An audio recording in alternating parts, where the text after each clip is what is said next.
Subscribe now and press the bell icon. Never miss an update.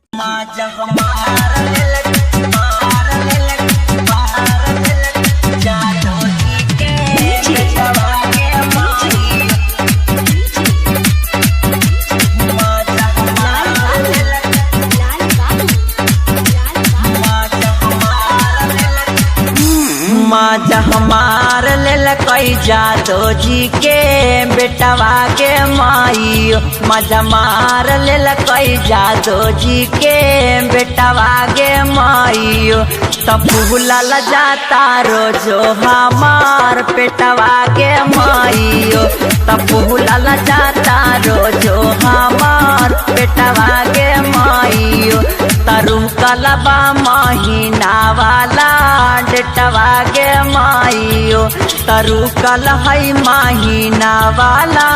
डेटवा के माइयो माजा हमार लेल कैया दबजी के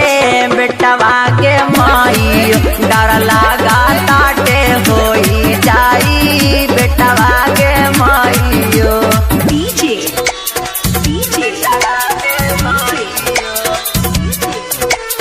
लाल बाबू लाल बाबू लाल बाबू माजा हमार लेल कैया दबजी के बेटवा के माइयो प्रेजेंटेड बाय लड्डू हलचल म्यूजिक।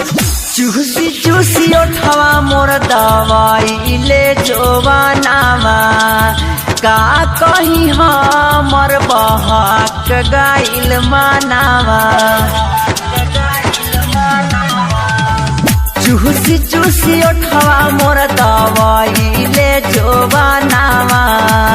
का कही हमर बहक गाइल मानावा तमारा लस कमर धके चोटवा के माइयो तमारा लस कमर धके चोटवा के माइयो तब फूलल जाता रोजो हमार पेटवा के माइयो तब फूलल जाता रोजो हमार पेटवा के माइयो डीजे डीजे डीजे लाल बाबू लाल बाबू माजा हमार लेल कैया दबजी के समस्तीपुर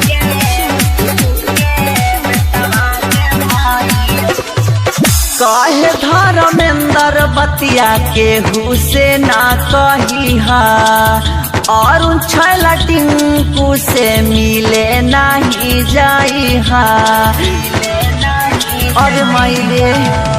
कहे धर्मेंद्र बतिया के हुसे ना कही हा और छैला टिंकू से मिले नहीं जाई हा तराजेश कहले ला देवटावा लेटवा के माइयो तमंटू कहले ला देवटावा लेटवा के माइयो तब फूलल जाता रोजो हमार पेटवा के माइयो तब फूलल जाता रोजो हमार पेटवा के माइयो तरु कलबा महीना वाला डेटवा के माइयो तरु कलबा महीना वाला डेटवा के माइयो तमजा मार लेल कई जादो जी के बेटवा के माइयो डर लगा ताटे होई जाई बेटवा के माइयो प्रेजेंटेड बाय लड्डू हलचल म्यूजिक।